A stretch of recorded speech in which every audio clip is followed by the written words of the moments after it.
বিসমিল্লাহির রহমানির রহিম। আসসালামু আলাইকুম। আশা করি সবাই ভালো আছেন। আমি আজকে পাবদা মাছ রান্না করব সরষে আর কাঁচামরিচ বাটা দিয়ে, সাথে একটু হালকা জিরা দিব। এই যে এখানে মাছটা ভাজা শুরু করে দিছি। আগে আমি মাছটা ভালো করে ধুয়ে পরিষ্কার করার পর হালকা লবণ, হলুদ, মরিচ এগুলো দিয়ে সাথে একটু লেবু চিপে দিছি, তারপর ভাজা করে নিতেছি। যে আমি আগে এগুলো সব ভেজে নিছি। এরপর আর দুইটা আছে লাস্ট পর্যায়ে, এই দুটো ভেজে নিতেছি। এই যে এবার মাছ ভাজার পরে মাছ ভাজার তেলটা দিয়ে আমি মাছটা রান্না করে নেব। এই যে দিয়ে দেবো পেঁয়াজ কুচিটা, একটা বড় দেখে পেঁয়াজ দিলাম। পেঁয়াজটা একটু ভাজা ভাজা হওয়ার পরে এবার দিয়ে দেবো রসুন। এই যে ছোটো 4 চামচে 2 চামচের মতো দিয়ে দেবো।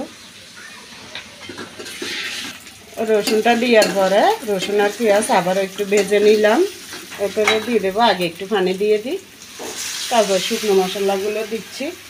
এই যে এখানে হলুদের গুঁড়ি আছে, মাছের আন্দাজ অনুযায়ী মরিচের গুঁড়ি, লবণ এগুলো দিয়ে দিলাম। আবার একটু নেড়ে নেব। এবার দিয়ে দেবো সামান্য করে জিরা ধনিয়া গুঁড়ো করাটা, যে এরকম অল্প করে দেবো, বেশি দেব না।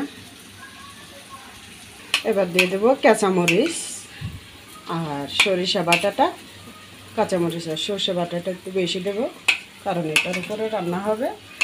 জিরা ধনিয়া এগুলো একদম অল্প করে দিছি। আবার একটু 2-1 মিনিট কষিয়ে নেব। একটু সামান্য করে পানি দিয়ে দিই।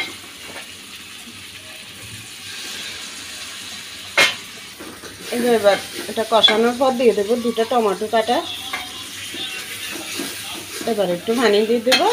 পানি দিয়ে পানিটা উতরানোর পরে মাছগুলো দিয়ে দেব। আর একটু দেব।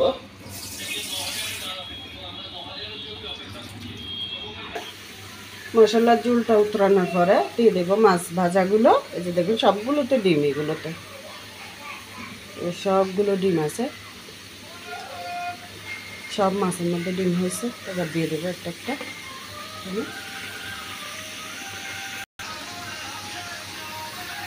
এভাবে সবগুলো দিয়ে দিলাম।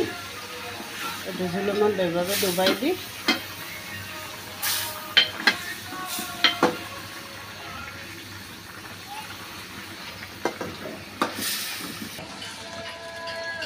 এবার একটু মাছগুলো এগুলো সব উল্টাই দিচ্ছি। একটু উল্টাই দিলে দুটো ভালো করে হবে, কারণ আমি ঝোল কম দিব। একটু মশলার উপরে কষানোর মতো হবে।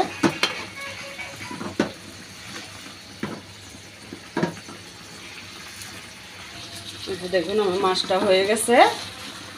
তো ভালো লাগলে আপনারাও করে দেখবেন এইভাবে, খুবই ভালো লাগবে।